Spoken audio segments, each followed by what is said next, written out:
Welcome to today's episode of TheSquare. As you can tell, we are doing things a little bit differently today.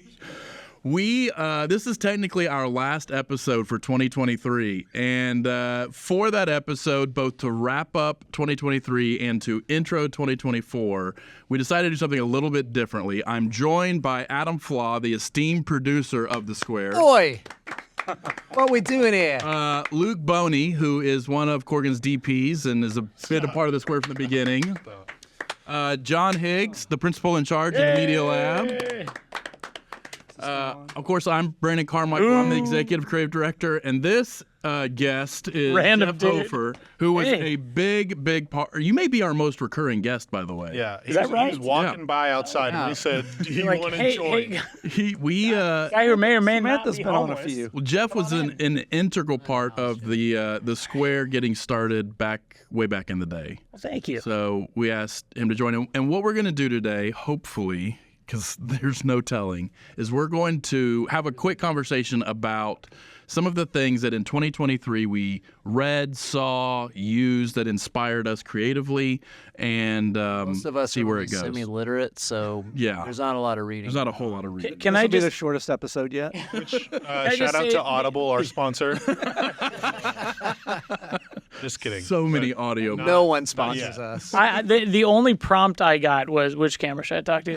Was or you can just talk to us. We're human beings here in front of you. The prompt I got when I was asking what I can prepare for this was, we're going to be talking about your top stuff.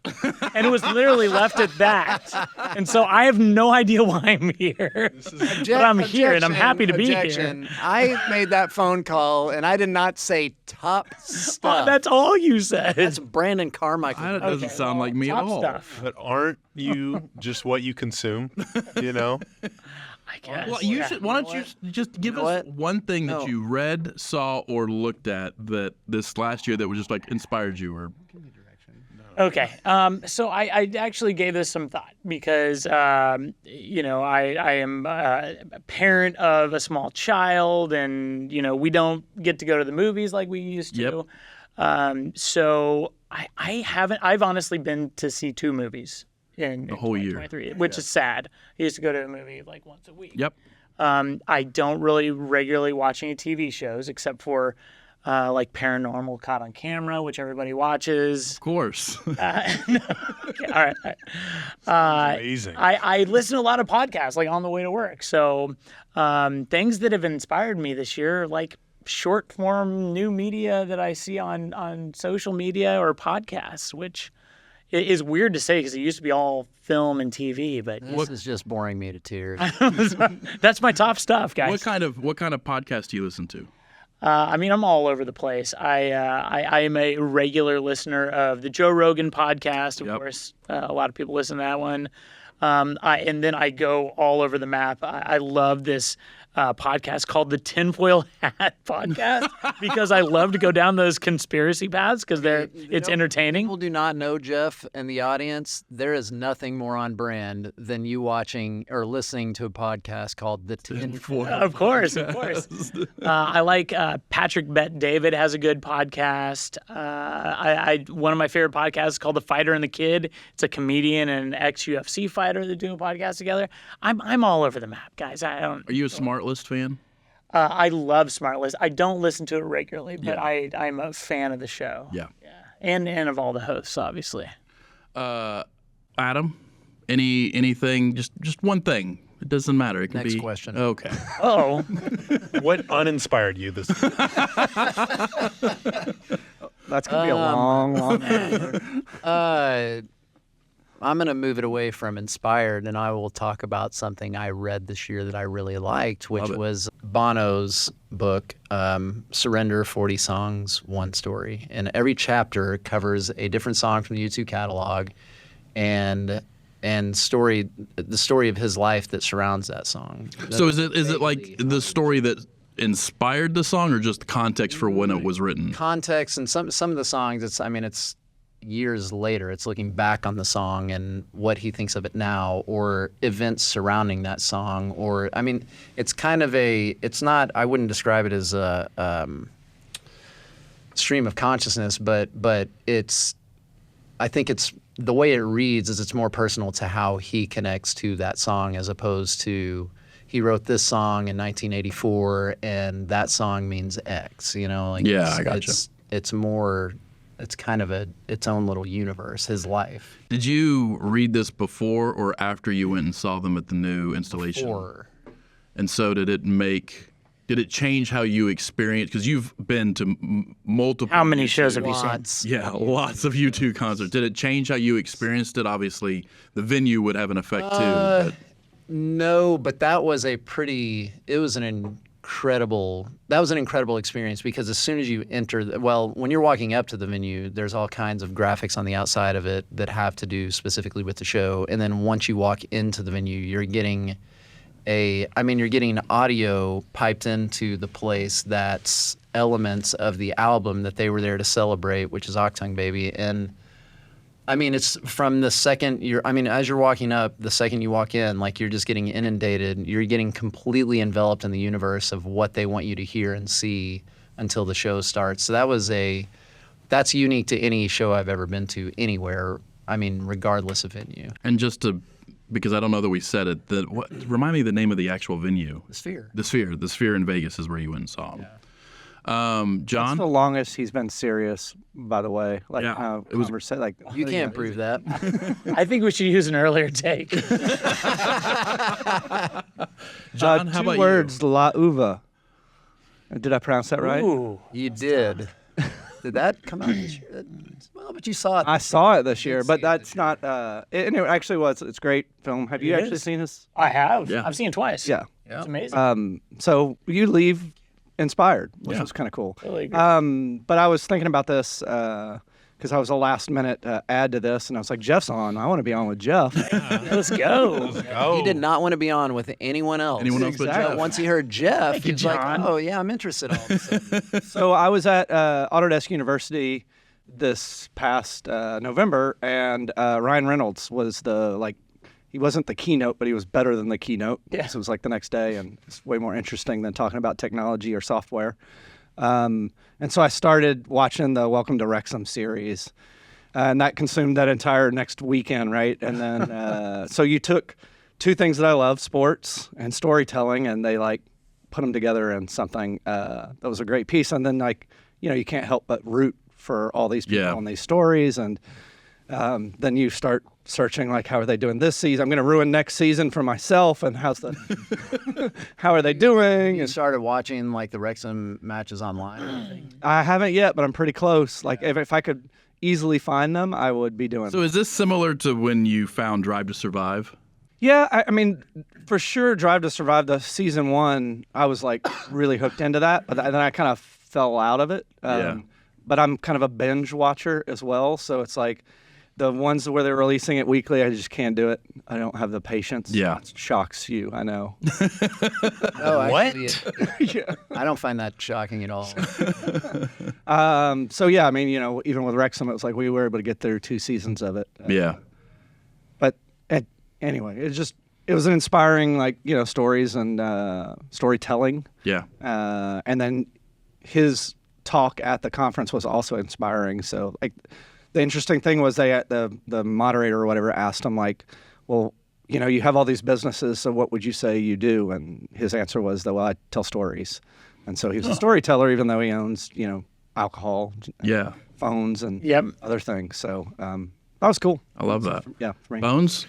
Yeah, so I thought about it. I was not as last minute, but I did find out what it was about kind of last minute. And mine's pretty obscure, but I do think it's some of the best stuff that I've experienced and that, I don't know, I'm just going to describe it. So it's from... Critical Role. No. But it is D&D. Oh, I love So it's from a streaming service called dropout.tv. That is, they self-fund themselves and they have their own shows. They have... they do everything by themselves. So there's no sponsors or no higher ups controlling it. They're just what do we want to do, and they go do that. But it is some of the highest quality content. There's 2 shows I like on it. One is Dimension 20, so that's D&D. It's the most What is D&D? Dungeons and Dragons, but it's not true Dungeons and Dragons. It is Because it's not in someone's basement. well, it's not in the well, Who lives with their mom. yeah, maybe. And this is coming from somebody that loves D&D, so I'm just saying it is, but I can say it because I love it. So. None of them are watching. Yeah, sure. The math adds up, I guess. But it is, it's not in the fantasy, or it's not in the, what do they call it? The Forbidden Realms. Yeah. It is their own, like, it's vegetables. Their own world. Everyone's a vegetable, and they're going around the food pyramid, and that's the campaign. Or it's sometimes it is Forbidden Realms, but everyone's in high school. So you're going to high school with goblins and all that stuff. So anyway, one of the best DMs, the most fun, the most fun show I've ever seen. But the other show I was going to mention was a show called Game Changers. So it's a game show. Yeah. The game changes every single show. And it is some of the funniest stuff I've seen. So there is a free trial, but it is $5 a month. But man, it is the Shout out to Drop Out. Yeah, it is like the only $5 streaming service that I will What a great 100% concept. second it because and I will say the show lives or dies by the talent that's on there because they are so quick and so creative. Same host for no Same matter what host, so it's a pretty small group, and actually, what but they're big enough that they have multiple shows going on, but it's all their own stuff. And actually, this year, in response to the strike, they do profit sharing with all their talent. So everyone gets a cut of everything, and it's like they're incredibly wholesome, incredibly accepting people, and like they want to make something that like everyone enjoys, whether you work there or just watching it. You'd love it because there's the guys that do it again are so quick and so funny. The improv vein is very strong there, and I know that's something that's Improv is short for. improvisational comedy. Yeah. There we go. Let's do some thought it was- improvisational comedy. No, Let's do it. We're not going to do the Ricky Gervais and Liam Neeson bit. Well, I come on the commute back and forth. I half read, half listened to two books that go hand in hand once you hear why. One was The Moth's How to Tell a Story. And the other is, and I'm going to completely blank on his name, but the name of the book is Never Split the Difference. And it's a book, he's a world known, globally known hostage negotiator. And he talks all about, his negotiating techniques and why, if you start at A and the other person comes in at B, just don't split the difference. It's, really thinking through. And I'm loving it from a storytelling perspective because he tells stories on every single chapter about what the principles are and examples that he's used from his experience. And I think, though it's maybe not quite as serious as hostage negotiating, when we work with clients and we're trying to get to work with them in telling a really creative story, sometimes it can be difficult to negotiate through that. And He's it's standing off camera right yeah. But it's something that we want to be able to help them understand that the ideas that we're bringing are going to get them where they want to go, whether they see the path there or not, and negotiating that. And so understanding that the storytelling, because you also are you're telling stories, but it's not always a 3-act story, and it's not always as simple as a narrative video. A lot of times it can be immersive in a experience, or it can be VR, or it can be a single image. Yep. And being able to make sure that a story is still discernible and understandable from whatever it is that you're creating, and then the behind-the-scenes process of getting that story to where it's something that's celebrated. So, what else? Where are we going to go from there? Has anyone seen any good movies? I need to know what I should see since I haven't seen. I still haven't seen Oppenheimer, but I've heard it is amazing. Excuse me. I also am a father of 2 young ones. Yeah. Have not been to the movie in 2 years. Okay. I fair have no children. What do you want me to tell you about? Yeah. Did you see Barbie? I did see Barbie. And It was good. It was good.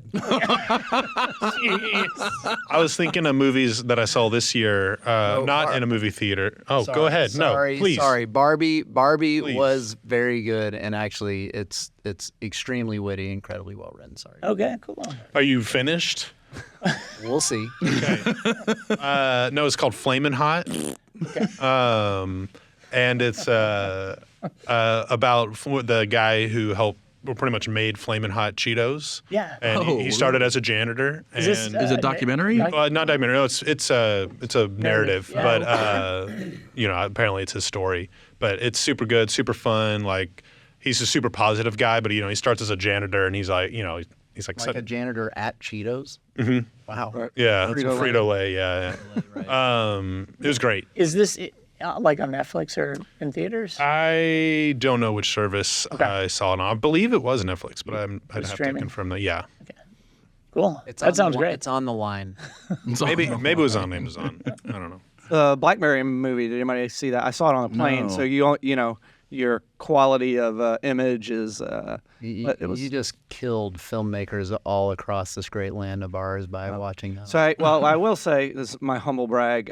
So there was a couple of us this year that were accepted and then re-accepted into the Visual Effects Society, and I will say it's a little overwhelming because right now we're getting just hammered with films. Screeners. To watch. Yeah, Oh, so, yeah. which is really exciting if you have the time. Sure. And we keep hoping for Oppenheimer to show yeah. up I have every Barbie. day.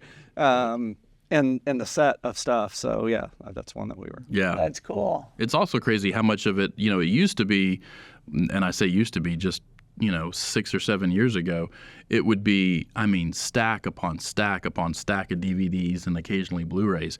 Now, Netflix just sent me, 50 different things to watch, and it was all under one code. It's all streaming. Like I've had one CD, and I bet I've gotten probably 60 or so requests to go screen things, links things online. Yeah, I don't think I have a DVD or Blu-ray player anymore. Yeah, well, the first Thank one I goodness. got was a Blu-ray, and I was like, do I have a player? How do I watch this? I'm so curious I to don't know. understand. I don't understand what. Adam, what's your take on Blu-ray and I stuff? love Blu-ray. Yeah. Or will you be putting your documentary out on Blu-ray? Ooh. Have we sold the documentary? No, we have not. When it it's sells. at some point, whatever happens with the sale of it, yeah, I'll definitely put it on Blu-ray if for nothing else for myself or my family. Yeah.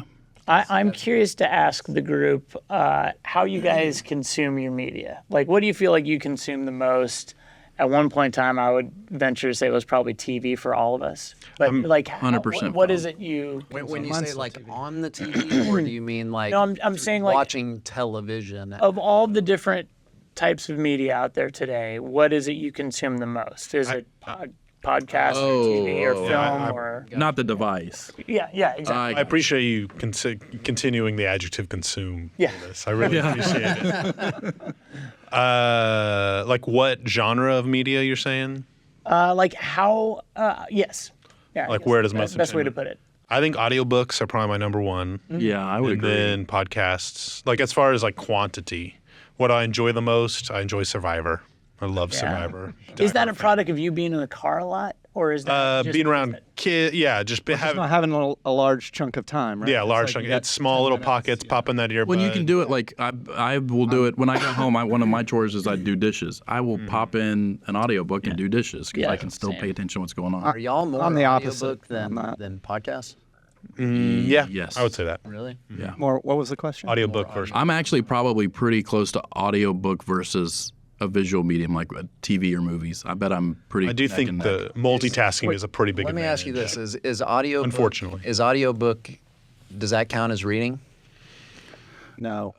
No, honestly, it doesn't. So, for example, on Hot Never, Sports Opinion. The answer Never is no. Stephen King, in his book on writing, he counts audiobooks as reading. well, but here's the difference. Are you Never are you reading it as he reads it to you? I always like to compare this conversation to like Never split the athletes. difference. They get into like some detailed things that I'm thinking I've got to go get the book and reread this part because visually the way I will ingest it so that it sticks is to read it. Like But I can understand the concept of what he's talking about. But if I want to put something into practice, now if you're talking about a narrative like fiction book, yeah, sure, I understand it just as well by listening to it as I would by reading it.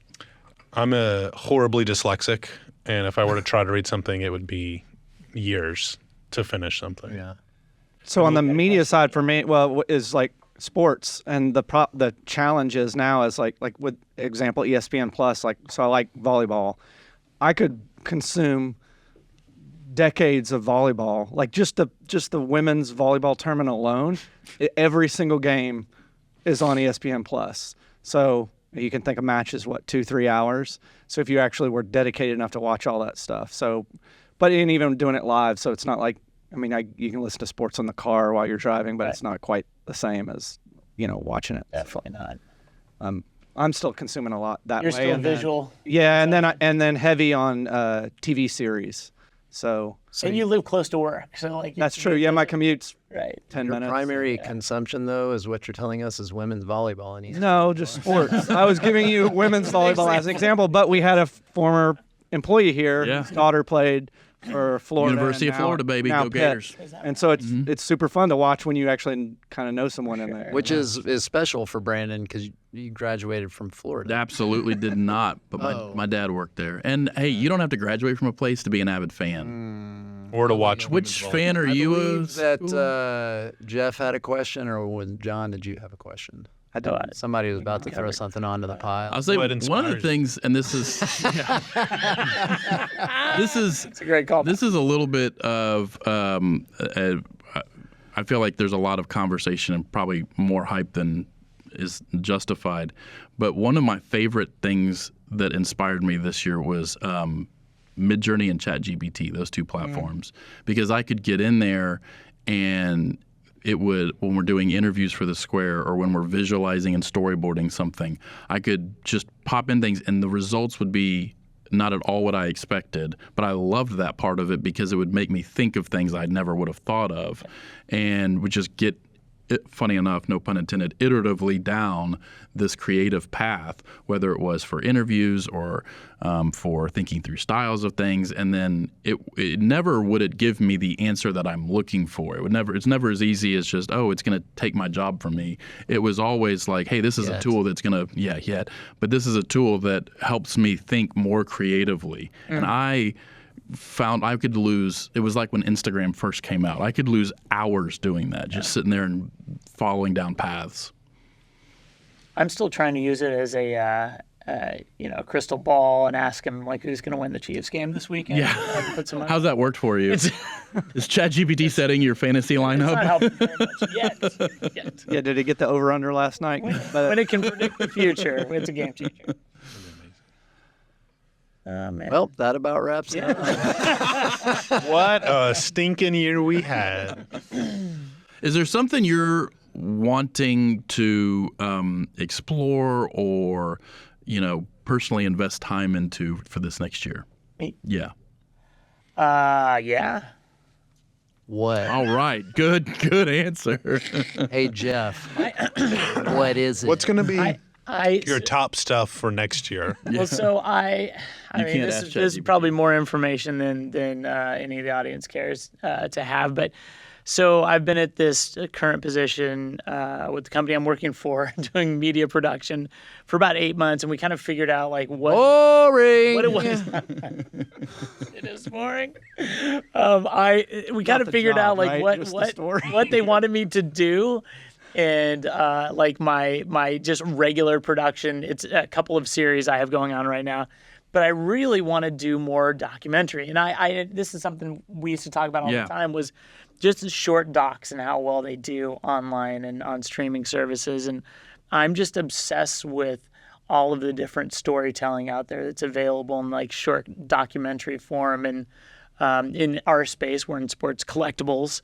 So, I mean, you have a ton of opportunity there to tell these stories around different collectors or different collections or different, auction houses or whatever it might be. So we're just trying to figure out like what the right stories are. And fortunately, my employer is very cool about exploring new opportunities, shooting lots of pilots and trying things out. Is there one that you're like, man, I've always wanted to do that one? Mm-hmm. What is I it? can't. I don't want to say it because I don't want anybody to take it before. Give me the sports. Oh, that's good. Give me the It's all sports. sports. It's all sports. Oh, it's all sports. Yeah. Look, as the director and producer of a runaway hit documentary, What was the name? La Uva. Thank you.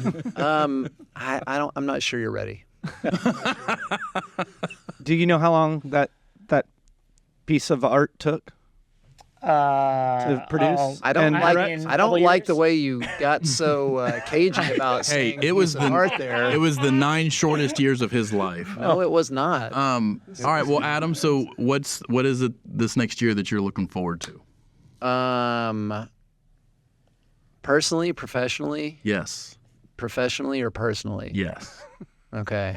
It's confusing. You're going to go back and watch you two at the right seat, not under the canopy. Probably am not going to do that. No, professionally, I don't know. I'd have to think about that because we operate so much like a newsroom. It's hard to, I mean, it's just the content, just stuff just keeps coming at you, and it's hard to kind of catch your breath sometimes. And I haven't thought about that for 2024.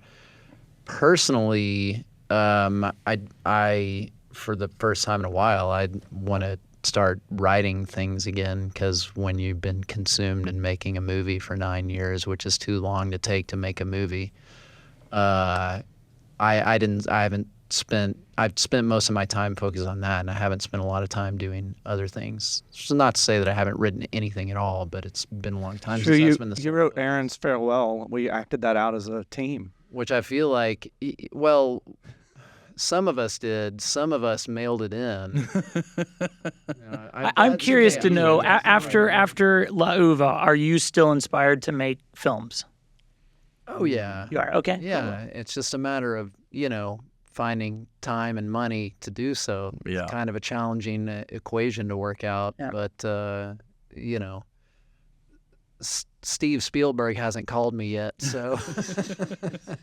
Or Steve Soderbergh. John? I have a question for the group. Well, I want to get the answer from Well, that was Boney professional. before you. What about unprofessionally? Excuse me. Unprofessionally, I mean, I'm looking to smash as many windows and, I'm happy you said windows. chairs as I can. Is there another Iron Man in your future?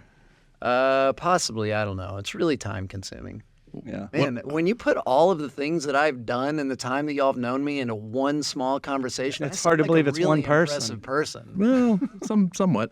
Go ahead, Luke. I like the way he said that. Unprofessionally, Unprofessionally. just looking to hang out. You've got two little girls that love hanging out with you. It's true. I was gonna say. Well, what was the question again? Is there something in 2024 that you're like, super excited about pursuing or investing time in? I feel like this last year has been just a blitz, kind of like what Adam was saying, and so trying to find more stability or consistency or routine. Yeah. And I do think this past year, to get by, I've consumed a lot of media.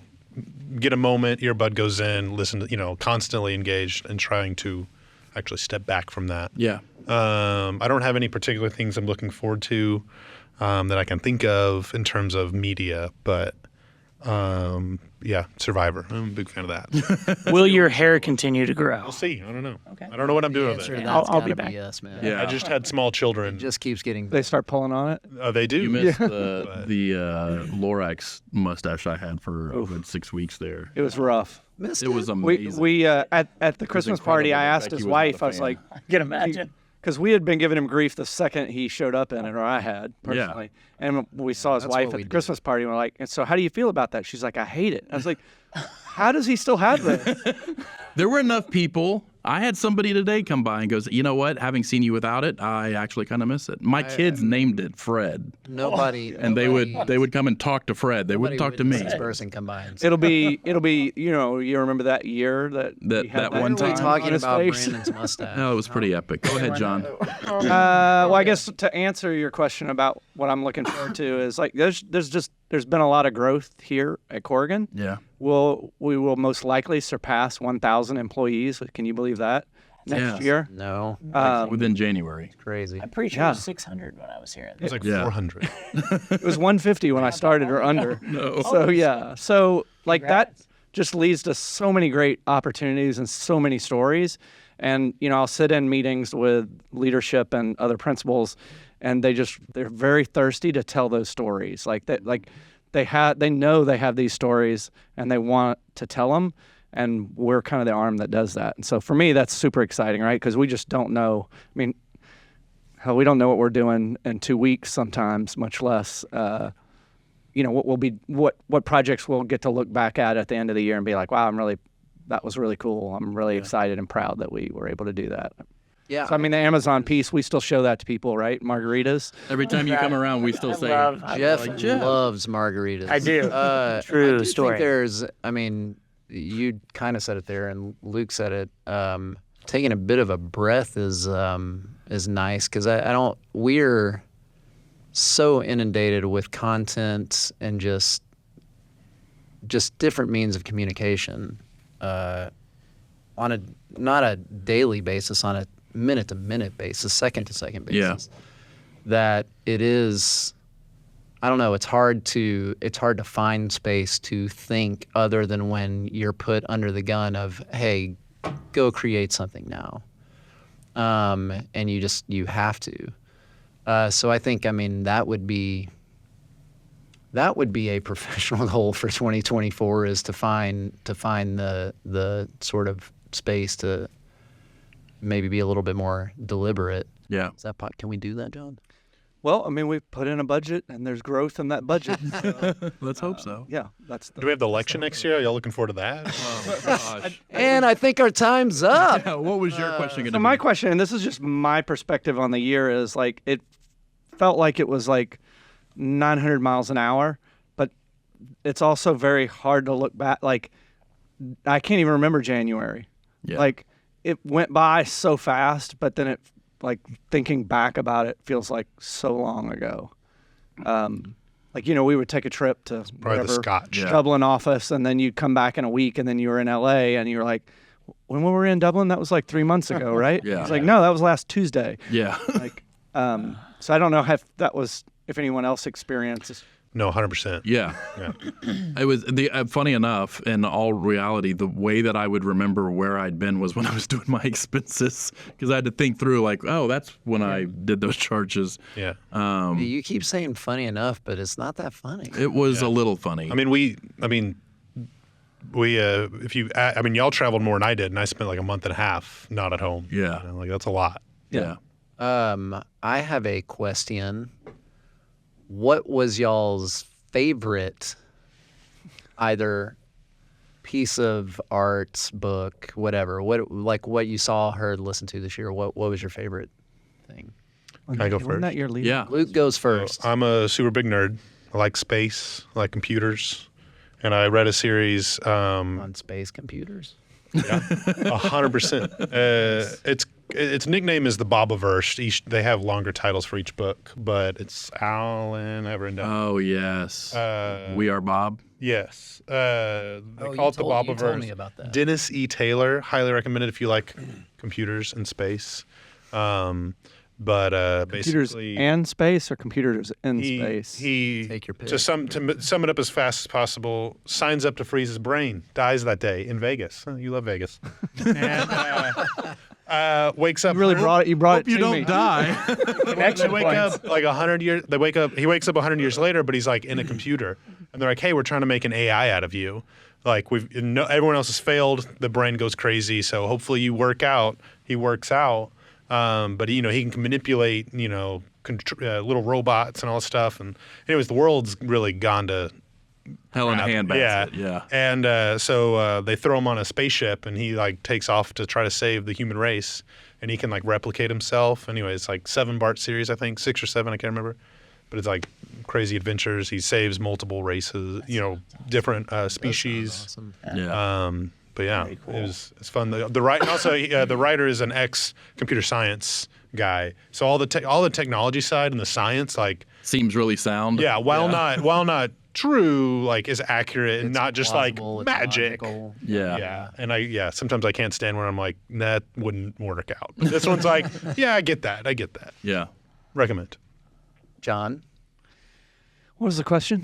favorite thing from this year, that you saw, listened to, read, Man. whatever. We've established you're not really into reading.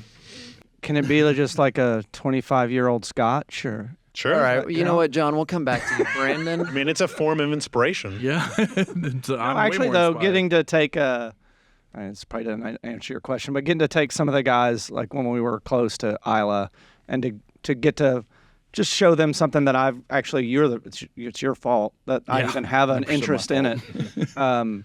And just kind of get to share something that was a great experience for me with others was really cool. Well, I think actually to expand on that, I think you do love a good tasting and a good story behind a bottle.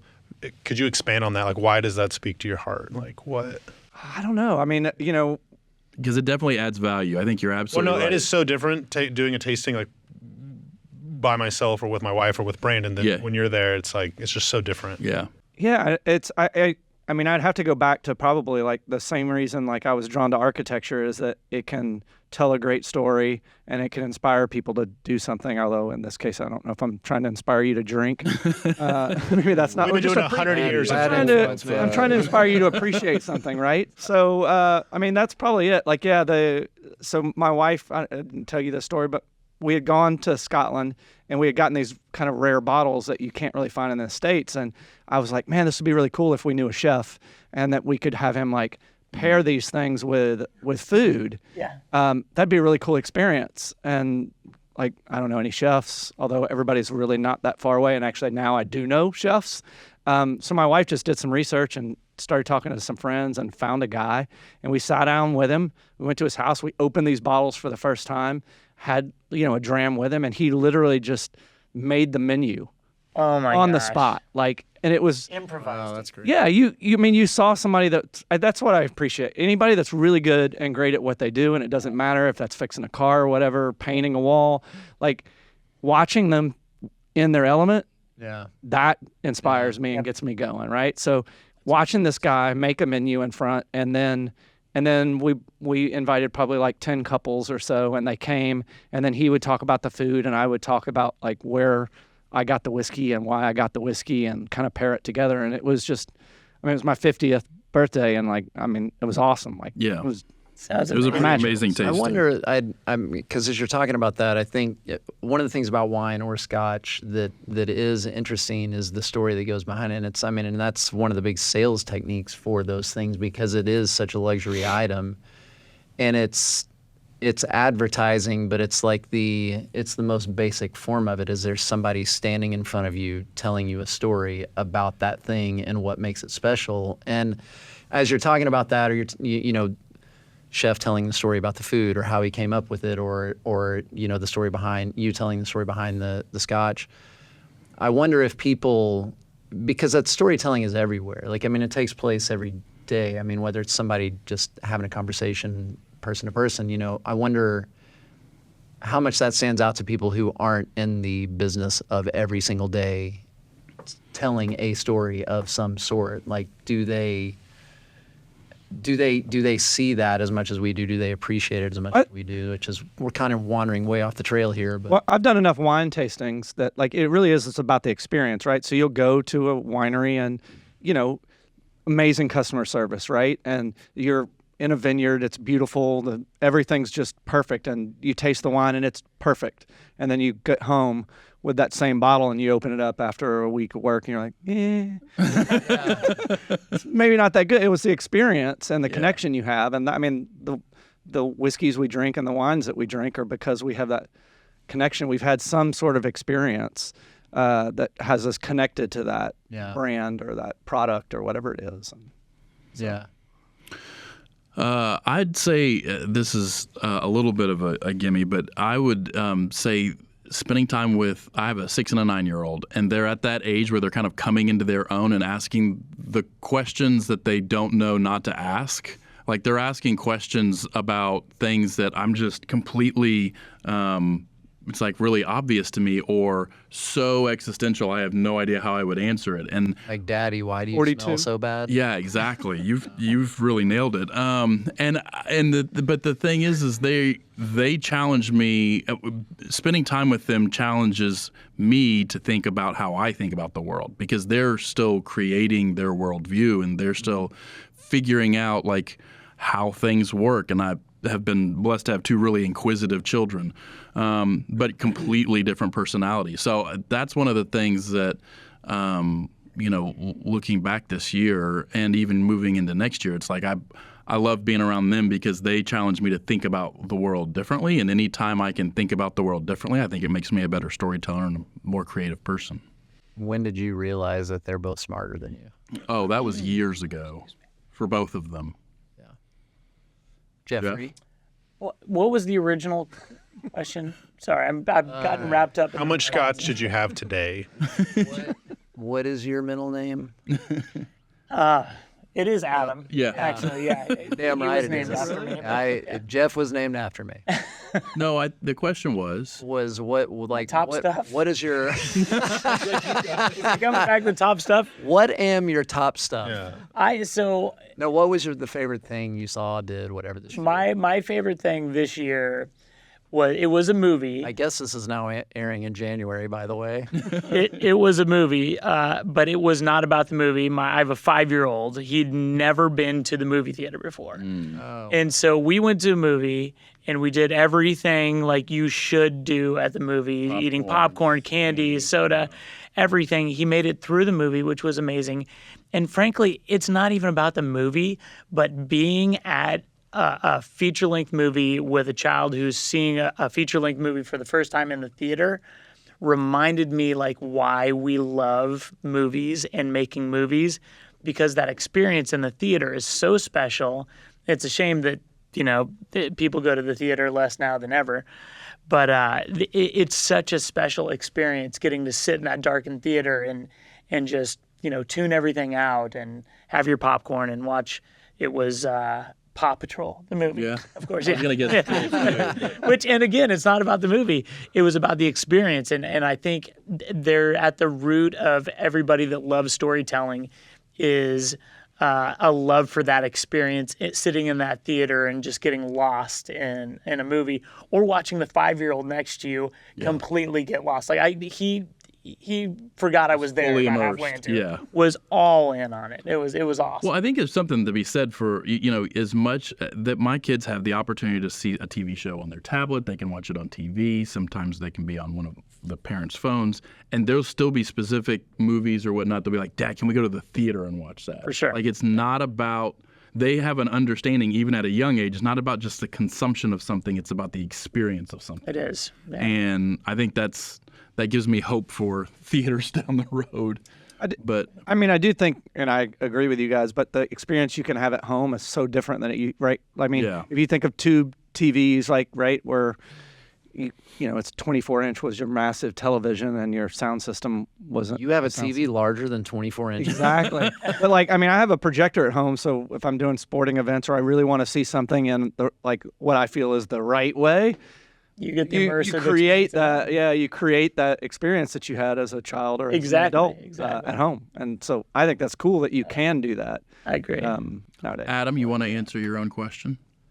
My own question. If you want to pause and look it up. Do it before you go into it. And the cut. viewing audience will never know. Cut back in. Man, that's I. He's like, that's a really great question. Into it. No, I have you seen Lova? I have so many times. So many times. If you could make one change to the film, We're not. No, I want the original question. I probably, and there's no real probably here. It's seeing you two at the Sphere. I mean, it What has a roller coaster. Yeah. It has to be. Yeah. But beyond that, I did try. I don't remember seeing him, but apparently we saw Yeah, we saw him. We were there when he saw us too at the Sphere. Hi, y'all are Dad jokes, right? so Dad jokes were that's all. so bad. I have a question about It's not dad jokes. It's just bad. it is pretty when you it's a pretty unique environment. Yeah, did you get for sure. physically? And I'm being serious. Did it physically disorient you when you were, even though you were sitting or standing or So whatnot? the seats that I had were not great from the standpoint of they put you under an overhang and they put on your ticket specifically Ticketmaster unobstructed view. You lie. You lied. You lied. It was Not a unobstructed sponsor, to the won't be a stage. sponsor. Yeah, It was good. unobstructed to the stage, but not to the show. Well, that's a problem for me, John, because it's still a lie. But no, I did sneak down a couple times so I could get the full perspective, and it's I could see how it would be, but no, I didn't feel like any disorientation. But it's an incredible. It'll be interesting to see what other. Did you get Shows, goosebumps though? bands. Like, Yeah, it's you too, man. Of course, but. It'll be interesting to see what other shows or bands come in there and what they do with the space and how they create it and make it their own. I do think it's a whole new canvas, right? Like, so Yeah. we've explored the flat screen forever, right? Yeah. And then we had the headsets, which is still, I think, underutilized for storytelling, right? And now I guess Omni has been doing it for a while, right? Like the IMAX. But so Omni is one of the only places in the world that has that. Yeah. It's like a dome where they project stuff like that. IMAX everywhere else is just a big screen and things Bigger shot screen, on 70 yeah. millimeter. Yeah. You know? And the experience of that, like, Omni is like one of the first immersive experiences, because I remember when a little kid, just the opening video of the helicopter that flew. Oh You my probably gosh. Yeah, yeah. totally yeah. remember that. Yeah. I've seen it. But the helicopter that flies all over downtown, it's when it gets into the middle of that, it feels like the seats are vertical and you are looking down at the ground. Yeah. And that is like that's the first immersive experience I ever had. But the Sphere, I didn't feel that, maybe because I was used to it, also because Ticketmaster put me under an overhang and said Yes, so unobstructed not happy with the view. seat. So Got it. Not a Jeff- sponsor yet, but Jeff, not a do you- sponsor ever. Do you think Fanatics will do a takeover of the Sphere for some event? There is Oh, good actually, question. yeah. I mean, they can't- have to, I can't right? go into it, but there's been talks about events at the Sphere. for You know, you're sure. going to need to find a really good If you- VFX company to help create that content. Yeah, if Shameless if plug. even if it's like just 1 pixel, we're in. Yeah. Well, I do, Wait, guys, we're gonna need that pixel. but in all seriousness, though, when you're talking about the Sphere and the different experience and just the technology behind it, like the stuff that they did on that show, like I do want to know, like what did they shoot that at? Like, Yeah. like how did they shoot that? Because it's projected on a Is this your bigger next screen than documentary? anything I've seen anywhere. They Are did you create gonna fund it? They created a 'Cause if you're camera. gonna fund it, yes. So there, How much do you need? I mean, there's only one you've studio. actually- Yeah, there's only one studio that makes the content for it. Really? Yeah, and they designed a camera and a lens for. Specifically for that? Wow. So And what it's does it like- shoot? Like 45K? I mean, some crazy. Well, I think it's like 32K. I don't know. Is it really? It's pretty high. I can't remember because I watched Trying the to like thing that was 82 on- hard drives It's all a at different once. resolution for the outside and inside, and they talked about both. Cramp again? I assume the interior is a tighter. Yeah, it's a tighter yeah. pitch, but the What's going on, guys? The old peg leg. I'm listening there's some to you, good Luke. there's some good content on it. It is a new way to do stuff, just like you'd expect. Yeah. but it's pretty cool. It'll be interesting to see where we are, like what the technology. I mean, I'm sure this is true for every year, but the technology that is coming this next year, and where we are a year from now, talking about what it was in respect to the last 12 months. So It was fun seeing it go up because we go to Vegas enough for Yeah. shows to like see them testing it. And you're like, it's gonna be cool when they finish. But it was nothing. It was not. I mean, even the test patterns they had on there were nothing nothing like what it is. yeah, now. I feel like I've seen the U2. I get you will disagree with a statement before I even make it. I have seen the concert through enough social media that I've seen the whole concert and all the effects now. Yeah. I vehemently disagree. Well, because we have small kids, at some point we have to wrap up this episode. We can leave you and John here to battle out whether or not he's experienced the concert completely. How do you for his feel own. about esports? Are those people athletes? Okay, and on that note, first of all, Comment below, Smash that like button. obliterate it. thank you guys for being here. I know we ran a little past or a lot past when we were supposed to wrap up, but I appreciate you all being here. Shout out to Colt, the guy behind the cam, and all that he's doing to Colt. make Let's this get him on here. work. And Jeff, thank you for Guys, thanks for having me. It's good to be back at Corgan. Hope to come back again soon. And we look forward to when you have us do the Sphere. For Yeah, no, well, Yeah. That's great. Let's look. Now that it's on Let's camera, pencil that in. it's contractual, so no worries. And thank you so much for watching, for all the 26 episodes that we did for this year, and for what's coming what's coming next year. We're excited about some things we're going to do and a little bit different, and some of the storytelling that's going to happen. So make sure to check it out and have a really happy New Year. See you later.